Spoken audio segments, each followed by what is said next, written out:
guys, Meredith Gorman here, and are you still not subscribed to Matt's channel? Well, if you're not, hit the subscribe button because he's giving out free picks each and every week. Hope you have a good rest of your day. UFC 312 live from Sydney, Australia this Saturday. Not the best pay-per-view card on paper, guys. We do have a couple solid fights at the top of the card. You could say, obviously, because they are title shots, but just not super interested in this fight. Sure, the Strickland DDP, good rematch there. It needed to happen. A lot of times you don't say a rematch needed to happen. In this case, I do believe it should. And then, Swords versus Zhang is somewhat interesting. Obviously, Swords getting that title shot. Let's see how Zhang handles the pressure and wrestling. I'll talk the main card like always, guys. Provide breakdowns, free picks, leans, price talk, and more. Systemsportscapping.com or link.me/systemcapping for everything system capping. You got client opportunities over there, free plays, records, client comments, and more. Currently handicapping, of course, the UFC, NFL Super Bowl, NHL, and the PGA markets. Like this video if you're watching on YouTube, guys. It does help out a ton. Share and review on all podcast platforms. It is much appreciated. I know a lot of guys have moved over to the podcast platforms. Wherever you're watching or listening, I do appreciate it. Let's do a little recap. Recap of UFC Saudi Arabia. Not a great card. Not the most entertaining card.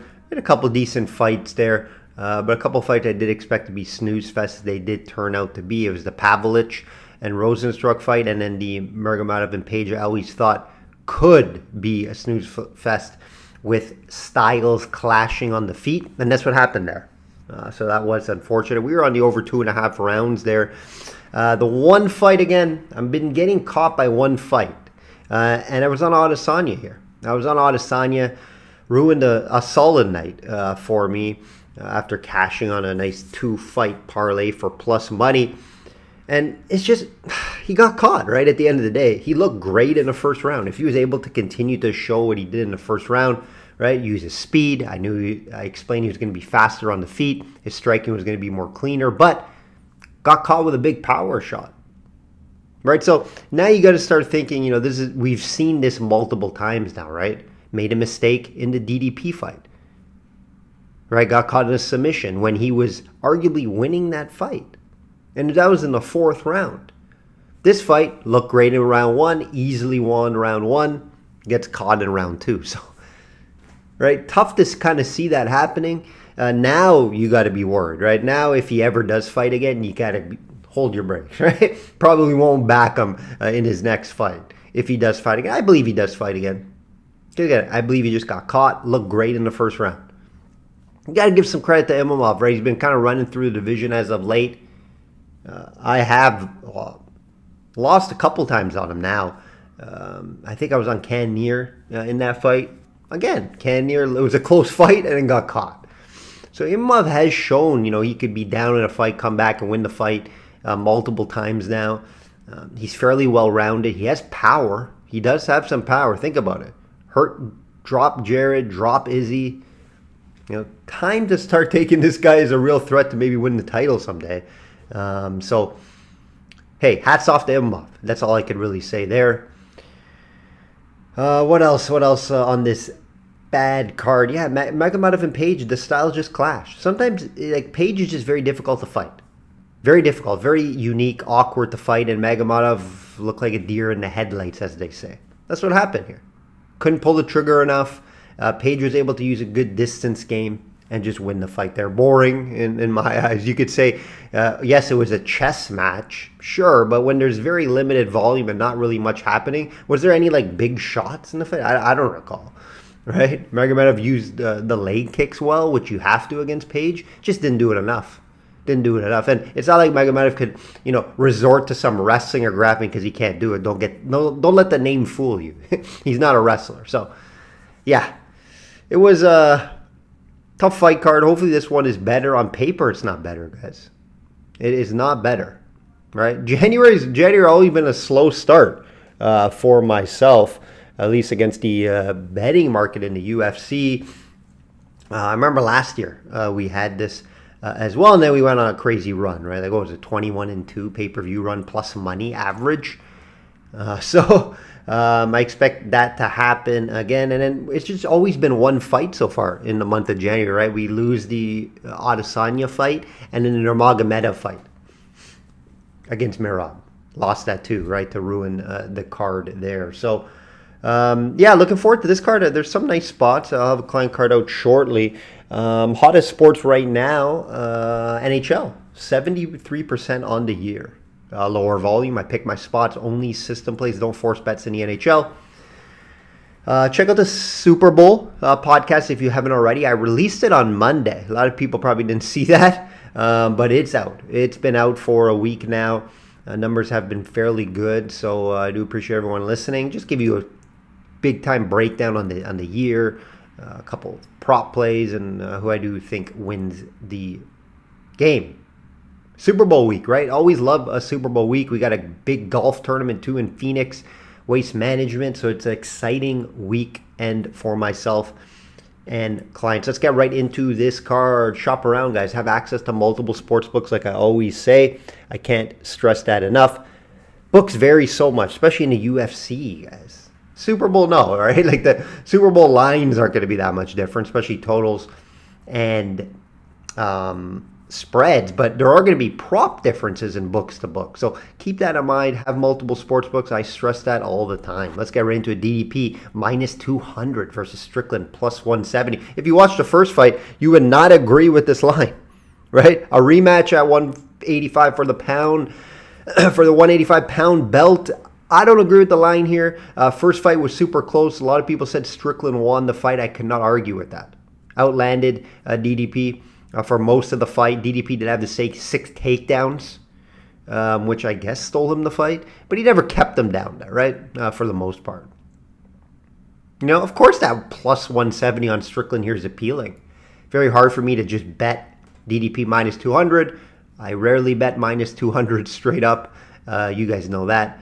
We find value and plus money. You know, DDP, the thing isn't it why he's so hard to bet against? And why I'll probably be staying away from a side in this fight. Just very difficult to fight, guys. Very awkward. Nothing's pretty from him. Not technical at all.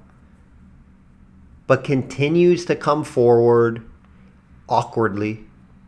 Ton of heart. Durable. And the cardio has improved, right? The one issue when he first came in the UFC, he had some cardio issues. He improved that. And also times in fights he looks sluggish and tired, but then he just turns it on. So I think it's more just his awkwardness that's fooling everybody, right? 8-0 in the UFC, guys. He's been running through this division. Izzy, Whitaker, Strickland, Brunson Till. Right? So some big names, big wins in there. And he's been able to show that he has just a well-rounded MMA game. He's been submitting guys, finishing guys on the feet, showing that he can wrestle. Very well-rounded, very strong for 185. Big guy. And he makes it an MMA fight, right? He throws in takedowns. He averages 3 takedowns per fight, guys. And he took down Strickland 6 times in that fight. That's what I believe won him the fight. Right? If it's a 5-round sparring match versus Strickland, he'll probably lose on the judges' scorecards. He has to make an MMA fight, and I believe he does that here again. Now, Strickland has decent takedown defense, 78, 77%, and he is able to get up from most of them, but DDP was able to get the takedowns. You expect Strickland to be ready for that. You expect Strickland to try to limit the takedowns here if he wants to win this fight. Right? He went back to the drawing board. Strickland said he had a great camp. Beat up Costa for 5 rounds in his last fight. Easy fight for him. He's confident in the rematch, right? He should be. He does believe he won the first one. Right? We expect Strickland to win the striking exchanges again in this fight. The problem is, what do the judges see? Because you don't see big shots landed by Strickland in a lot of these. You see him coming forward. You see him using a jab. You see him use volume. But how impactful are these strikes? Not a lot. right? He'll land a couple throughout the fight. A couple of right hands will get in there. But you expect DDP to have the bigger shots, the more eye-catching with the takedowns. And that's why I believe Strickland's always in these close decisions, because he doesn't really wow you with any big shots throughout the fight. For the most part, right? We know Izzy, he landed a big shot, but he clearly won that fight. I'm just example of the DDP fight, right?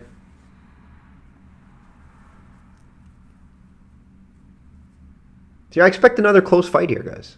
I expect this fight to go deep again, right? Over in the rounds, and most likely a decision, right? Both guys are very durable, hard to finish. Neither guy really has Strickland definitely doesn't have the one-shot knockout power.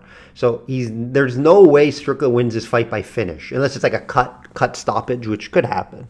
Right? It's lower odds, but you just don't see Strickland flat out knocking out DDP. You just don't see that. Now, if there is a finish in this fight, it's on the DDP side, right? And he has multiple paths to do it. TKO or submission. So there is a possibility this fight does end. We just don't see it often from Strickland. Obviously, Pereira knocked him out that one time. But, DDP doesn't really have that type of power on the feet, in my opinion. But he does have paths to end this fight. But again, minus 200 in such a close fight. I say there's value here with Strickland. It is tempting with Strickland. However, I haven't seen DDP lose yet. So I can't bet against him. If I had to bet this fight, or we're going to bet this fight for clients, it would be the over in rounds, and make the fight go the distance, most likely, unless we see Strickland slip up and DDP finds a finish somehow. Co-main Zhang minus 110 versus Suarez minus 110. Even money here. There are some books that have Suarez favored here. Keep that in mind. A bit surprised with the line here. Some books have Suarez favored, like I mentioned, minus 120 up there, minus 125 as well. So if you're on the Zhang side, you like Zhang here, you play the plus money, you shop around. It's just an average line. They're really giving Suarez the wrestling advantage here. I get it, right? In women's MMA, when a girl has a wrestling advantage, you do kind of want to look that way, but there are a few concerns, right? First of all, the wrestling advantage is clear here with Suarez, right? Zhang can be taken down,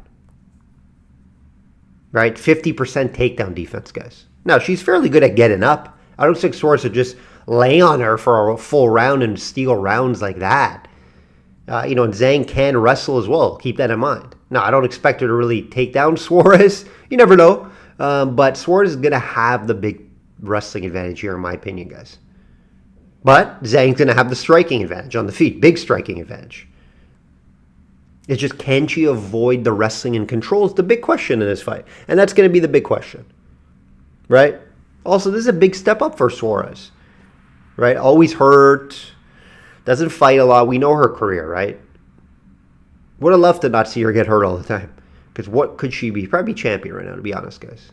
And she has a chance here now. But, in 2023 is the last time she fought, in August. She fought twice in 2023. First fight back after, a 4-year-long layoff. She fought De La Rosa. Didn't look great in that fight. Struggled to get takedowns. Ended up getting a submission, though, in the second round. Low-level girl, De La Rosa, right? Then stepped up and moved up to Andrade. Obviously, Andrade is older now. But again, found an impressive second-round submission. So, can't take anything away from her there, right? Does have a good win over Andrade. Clearly her best win. We haven't seen Zhang at this low of a price for a while. When's the last time we've seen Zhang either plus money, minus 110? A long time. Right, so that's what has me tempting to play Zhang. If I can get plus 110 out there, shop around like I said. It's just that, the wrestling scares me. The wrestling from Suarez, she's a dog too, right? Tough, very tough girl. Never lost, 10-0. Very tough fight. Very tough fight to predict. A fight, that you do expect, if it does get to the later rounds, like 4 and 5, this is going to favor Zhang. She's been in a lot of these fights that went deeper into the fight. Suarez never been out of a third round. Keep that in mind, guys. So if it does get to 4 and 5, you got to favor Zhang. That's interesting here, right?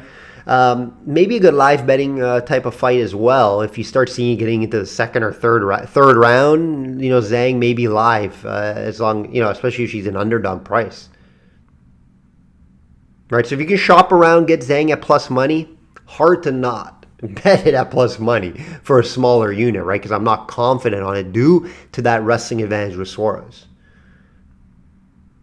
So I'll be shopping around in this fight. If I bet this fight, it's going to be right after weigh-ins and, not too long before the fight.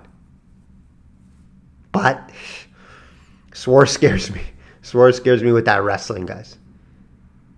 But again, if she continues to wrestle, which she's going to have to because her striking won't be able to keep up with Zhang, is she going to be able to do it for a long period in the fight?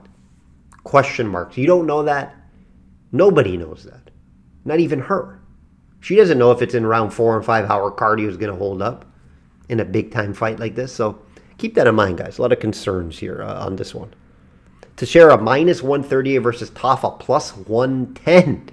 Tafa gets a main card spot just because he's fighting at home, guys. Don't get this twisted. And again, it should be a banger type fight. Fight not go to the distance, and we should see a KO here. So that's why this one's on the main card.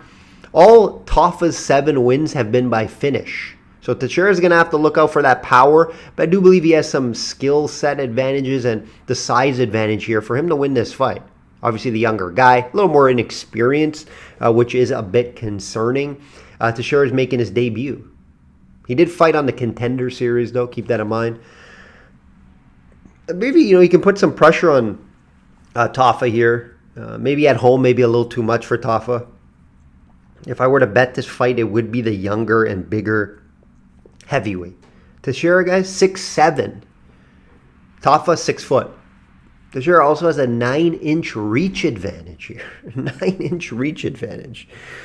And it's a decent price, right? So shop around, look for the best price on Teixeira. But yeah, it would have to be my play here. If you want to improve it, I guess you could take finish as well. But Tafa's been fairly durable, actually. Not easy to finish. So that is interesting. But yeah, favorite play in this fight, obviously you have to pay up for it. But fight not to go the distance. Maybe even the under 2.5 in rounds. 1.5 could be tricky. But yeah, under the rounds, fight not to go the distance. Lean Teixeira, just due to the size advantage here. 9-inch reach, guys. And I saw Teixeira, he does use his jab. He knows he has a reach advantage in a lot of his fights. And a size advantage. So if he uses that smartly, he should win this fight. Bellato minus 160 versus Kroot plus 130. Another fighter from Australia on the main card just because he's fighting in Australia, guys, right? It's been a disaster for Kroot in his career, and I do believe a little bit of it is on the UFC. They tried to push him too quickly, in my opinion, right? A lot of hype coming into the UFC. Then he started fighting guys like Jamal Hill, Anthony Smith, lost those fights. And then Menefield, he lost the last time out, right? 3 straight losses from Kroot. He decided to retire. He was only like 27, he retired. And now he's back. So I don't know really what to take from him, guys. How's his mindset, right? Bellato, the younger guy here, he's only 1-0 in the UFC. So Kroot will have the advantage there. Came from the Contender Series. And, both guys have exciting styles. So I do believe this is a fight that you want to bet the under 2.5 rounds and fight not to go the distance. That's my favorite play in this fight. Both guys will be coming out looking for finishes. Both guys will pressure. Bellato's style is to pressure, right? Kroot can be finished. He's been finished 4 times. And Bellato has 11 finishes in 12 fights. Right? Kroot 9 finishes, in his 12 wins. So, we kind of expect this fight not to go the distance. That's going to be my favorite play here. Bellato will have a volume advantage on the feet as well. But I do give Kroot the wrestling and grappling advantage. So does Kroot try to get down to the ground? At some point, I do expect him to. Kroot's cardio has been a big issue for him, right? That's why I expect also him to come out guns blazing and not try to get this fight down to the 3rd round where he knows his cardio diminishes. We've seen time and time again his cardio be an issue. Hard to back either guy here with confidence. The only thing I can believe it does not go the distance. That will be my play. That will make my client card in some aspect, 2-fight parlay, etc. this weekend. Matthews minus 220 versus Prado plus 180. Don't really agree with this line. You don't want to be betting Jake Matthews at ever as a favorite, in my opinion, especially a 2-2-0 favorite. Right? I think the market's off here. Prado, very tough guy to finish, very durable. He looked fairly good against Zellhuber, even though Zellhuber was able to take him down a little bit. And that's what has me a little bit concerned here. And I do believe why. I believe Matthews should be a favorite here. It's just I'm not in the business of betting Jake Matthews as a minus 2-2-0 favorite. You don't want to be in that business, guys.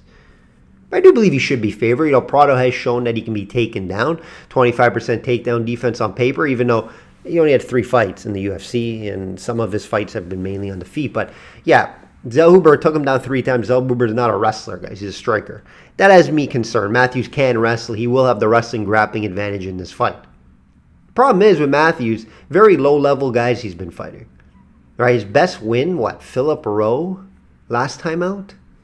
All the guys he's fighting pretty much out of the UFC, it's very difficult to say how good Matthews is. He looks good, right? He looks like a complete fighter, has a good style, looks good, but just never translated to wins against anyone notable, right? Very low-level wins for him. Should not be this price, in my opinion. Prado, I'm not saying he's a world beater or anything, but he's still young.